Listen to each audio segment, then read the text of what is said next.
the #4 ranked UFC heavyweight Derrick Lewis. Derrick, thanks for joining us today. No.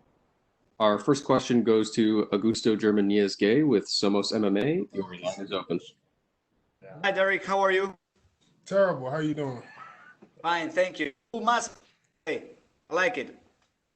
Thank you.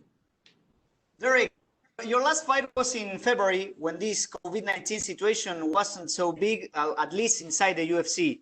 I mean, there weren't all these procedures and tests before the fight. So how are you living this atypical fight week?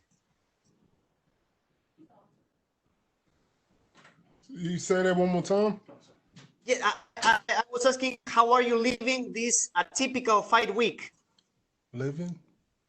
How's this fight week compared to the other? This fight week I'm usually in the room anyway, so it really doesn't matter. I'm always in the room during fight week. I really don't associate with people outside of my camp.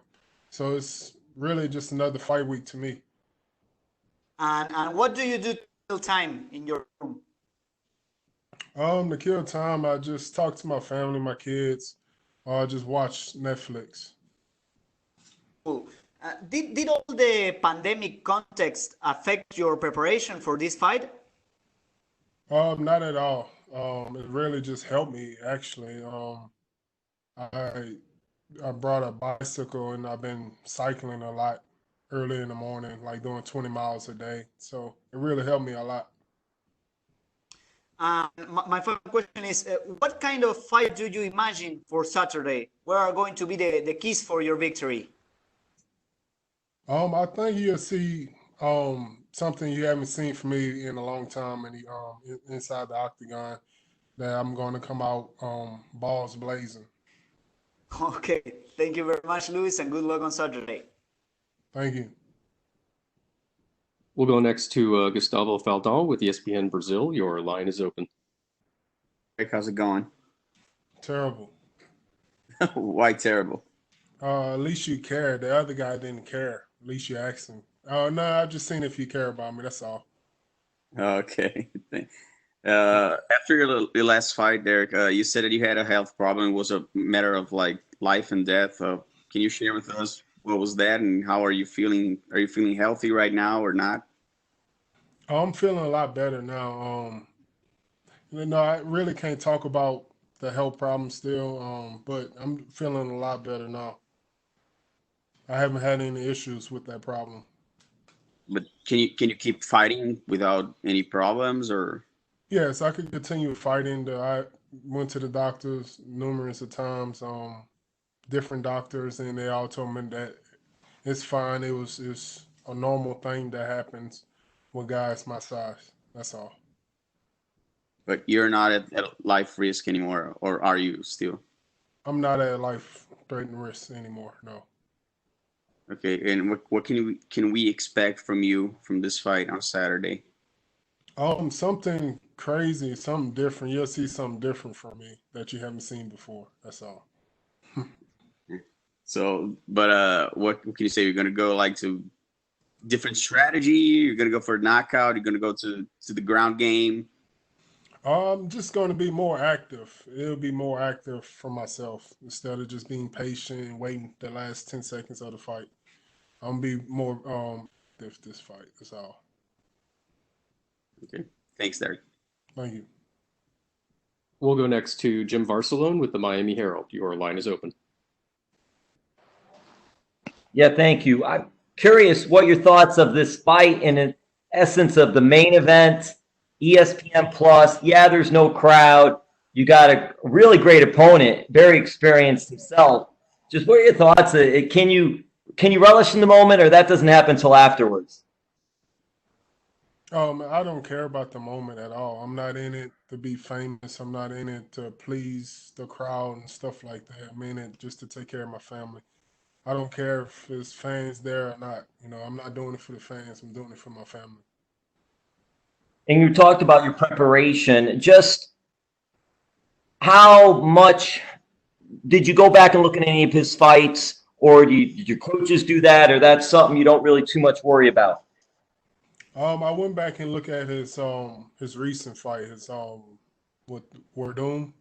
I went back and watched that fight, and he looked pretty good in that fight. And so hopefully that he'll fight me the same way. How do you feel where you are right now in your career? And what is this fight? Where does this fight take you to? This fight right here takes me to a new level. You know, I'm feeling a completely different fight week than I have in the past, and I feel like I'm just getting better. And I'm really want to show the fans and show everyone that I have got better. And how has testing and all that been going and just dealing with that process? Testing, you know, I haven't had any negative, positive tests, so everything been pretty good. And also, I read this, I hope it's right anyway. You were going to be boxing or did box, and you were under the tutelage of George Foreman. Is that accurate? And if so, what has George meant to you? Yeah, that was like years ago. Yeah, I was training to be a boxer first with George, but I felt like MMA was more for my type of style, and so I just went ahead and stuck with MMA. And George, he's a good guy. You know, he reminded me more of my father whenever I met him. You know, that's about it. All right, and then last for me too, I'm just curious with you being in the Houston area or fighting out of Houston. I know there's a famous pro wrestler, Booker T, that does a lot in the Houston area. And I'm just curious if you ever met him, and if even later on down the road, if pro wrestling is something that might be in your works. Yeah, if I'll do pro wrestling, if they pay me pretty good, I'll do it. But I'm not about to do it for no $5,000, $10,000 or nothing like that. But yeah, I met Booker T. He's a great guy. You know, I've been on his show a couple of times as well as podcast. Yeah, he's really good. Good guy. All right, listen, hey, all the best on the big fight, and thank you. Appreciate you. Thank you. We'll go next to Alistair Bishop. Your line is open. How many we got? Derrick, how are you, sir? How you doing? I'm fantastic. Thank you. Thank you for caring as well. Yeah. My first question, you mentioned just now that you were going to come out balls blazing. Do you think that in your last two performances, you've been a bit trigger shy? Yes, I've been trigger shy. It's just that I'm coming in. I was a new creature those fights. You know, different type of body coming into the octagon, feeling different, lighter, feeling faster, and just wanted to test it out. And now that I tested out full force and going all 3 rounds in my last 2 fights, and like I feel like I'm more comfortable that I could really let loose in the first round and not gas out. So that's what I plan on doing Saturday. And do you think with a marquee sort of win or a big statement win, you can start to climb your way back up to that title contention? It doesn't really. It really don't even have to be a dominant performance. You know, just a win will keep me in line. You know, because Francis and the dude Blaze, they might get a title shot before me. You know, so and we'll just see how everything goes from there. You know, I'm not really focusing on the title. Just going back to the statement of balls blazing. I mean, we all know the famous post-fight speech. Have you since found a cure for your hot balls and how to deal with them? Not yet. I'll probably go to Russia after this and see how cold it is out there. I think it's winter time out there in Russia, isn't it? I think it's always winter in Russia. Okay, I'll see if my ball's still hot after this fight in Russia. You mentioned George Foreman there. What sort of role would you say a guy like George Foreman played on your career as a young guy? It was just a brief. I really didn't know George like that. It was just a brief, like in and out of the gym type of moment. You know, I talked to him a little bit, and that was it. And I was really dealing mostly with his manager. Okay. And the last one from me, obviously, Aleksei, we know, has some freakishly good submissions. The only guy ever to submit you was DC. Does that give you confidence in the fact that you have the ability to keep the fight where you want it? Not really. You know, I've been in crazy type of training matches as well, you know. And I know pretty much good jujitsu and how to get out of crazy stuff. And the situation with DC was just one of those moments that I should never took my time trying to get up. I gotta explode. If I'm gonna give my opponent my back like that, I gotta explode. Can't just take my time. And it was the reasons why they ended up like that. Fantastic. Thank you, sir. Best of luck. Thank you. We'll go next to Gabriel Gonzalez with Cage Side Press. Your line is open. Gabriel Gonzaga. No, not quite, but I get that a lot. Oh, okay. I'm about to say, I thought you about to talk shit to me. Not at all. I'm way better looking, man. Derrick, how you doing? Are you feeling better now that you got a few interviews in? No, not really. I'm really getting aggravated the longer the interview going, you know, because I was watching Family Guy in my room. That messed me up. All right, I'll make it quick. We're going back to the balls being hot. I saw that fans are posting your cameos, and they're asking you to say that. What other crazy stuff do they ask you to do on Cameo? I hated doing Cameo, by the way. And even I started hiking the price up, and they still was trying to get me to do cameos. And like I really had to change my number just because of Cameo. The craziest thing they asked me to do was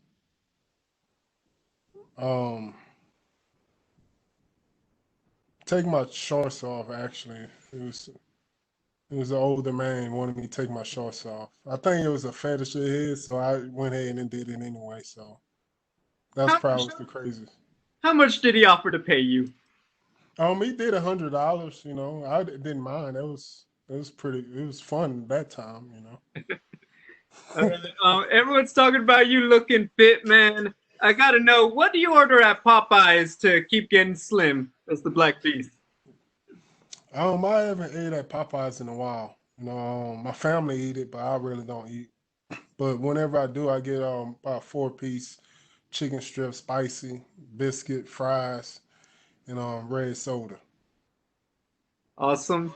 There's a lot of stuff going on at heavyweight. They're about to fight for the title. People talking about maybe John Jones coming up. As a guy who's right there in the mix, what are you looking forward to most seeing as a fan? As a fan of who? Or just as a fan of the sport in your division, what do you want to see happen? I'm not a fan of the sport. I'm not a fan of the division either. I'm just doing this as a job. So I really don't care who wins. I don't really care who's coming up to fight who and who want to fight me. I don't care. So I fight anyone. So it doesn't matter who they are. After that, my final question. You had a guy in your division, Curtis Blades, saying the UFC is protecting you from him. What is your response to that guy? I don't understand what he's talking about. This would be my 28th UFC fight in the octagon. I fought all the tough guys in the octagon. And he just coming up on the radar. And I don't even know how many fights that guy had anyways in the UFC for him to talk about they protecting me. I already fought just about everybody in the top 10. The only guy I didn't fight is, I believe, is Overeem and him. And I've been asked to fight Curtis and Overeem. Overeem turned me down like 3 times this past month before Oleinik, or whatever his name is, had popped up. And I asked for Blaze. If you don't believe me, ask Mick. Gotcha. Well, Derrick, appreciate it. Enjoy the rest of Family Guy, man. Thank you. We'll go next to Yaroslav Stepanov with Sport 24. Your line is open. Hello, Derrick. My first question. When you made the first fight in MMA, Aleksei had 49 fights, and does that impress you, or is it nothing special? What? Say it one more time. When you made the first fight in MMA, Aleksei had 49 fights in MMA, and does that impress you, or is it nothing special? It's nothing special. That's good for him that he had 49 fights when I made my debut. That's great. He's been fighting. Well, he's 43 now, 42. Yeah, 43.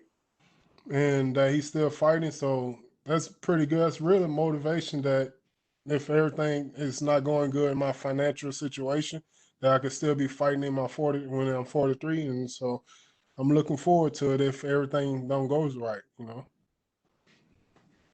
And in 1996, Aleksei made the first fight in MMA. You were 11 years old at the time. And do you remember what you did at that age and at that time? Yeah, 11 years old. I was getting my ass whooped by my mama around that time. So I wasn't even thinking about no MMA. I was just thinking about some help. Like telling my mom I'm sorry for being bad at school. That was about it. I wasn't even And thinking about no MMA. Abraham Kava is your manager. He was also the manager of Aleksei, and Aleksei said that he stopped working with him. Did this situation affect you in any way? Maybe you have discussed this, Kava, about this. Oh no, it didn't affect me at all. I didn't care. It doesn't matter who managed who. You know, it's the manager's not in there that's going to be fighting. So I don't really care. I just found out that they was managing him. So I don't know. I don't know what happened between them. And my final question, what happened to the food container you spat in? Alexia got it. Okay, thank you. Thank you. No problem, no problem. I got more if you want some too, if you ask them. We'll go next to Julian Kiewicz with Independent Media. Your line is open. Brother. Hey, how you doing? All right, I won't keep you too long. I know you're in a hurry. I just want to know from you, has it been tough being away from your family in this pandemic, and has it affected your mental capacity in terms of just preparing, thinking of your kids more in the time?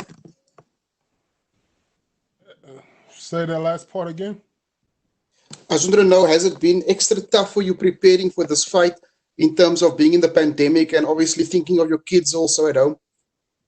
Oh, not at all. I come in every fight just about the same mentality.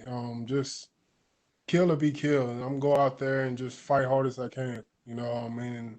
Now that I'm in way better shape, that I could really believe that I could finish him in the first round and go out there and like push the pace in the first round and get him out of there.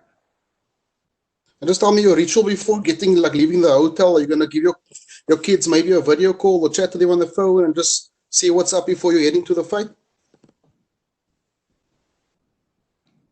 Yeah. No, say that one more time. I mean, in term before you head off from the hotel room to the octagon, or would you be calling your kids and just doing a video call, chatting with them? What is it like with your kids? Do you have a ritual speaking to them before the fight? Oh yeah, they do that every time. Every fight, I always video my kids. They always say, "Good luck, Daddy. Hope you win your fight," and stuff like that. They say the same thing over and over like robots. You know, so it always give me a little motivation.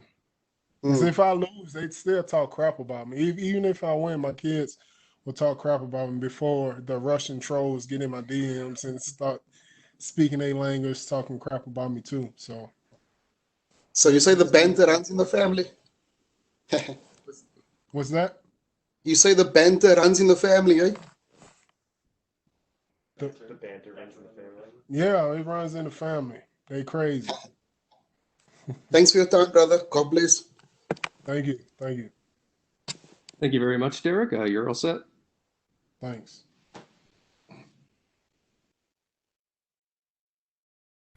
Hey guys, this is Praveen the Boss. Thanks for watching our video. Click on the subscribe button to catch all the latest videos from MMA India Show and MMAindia.com. Thanks. Cheers.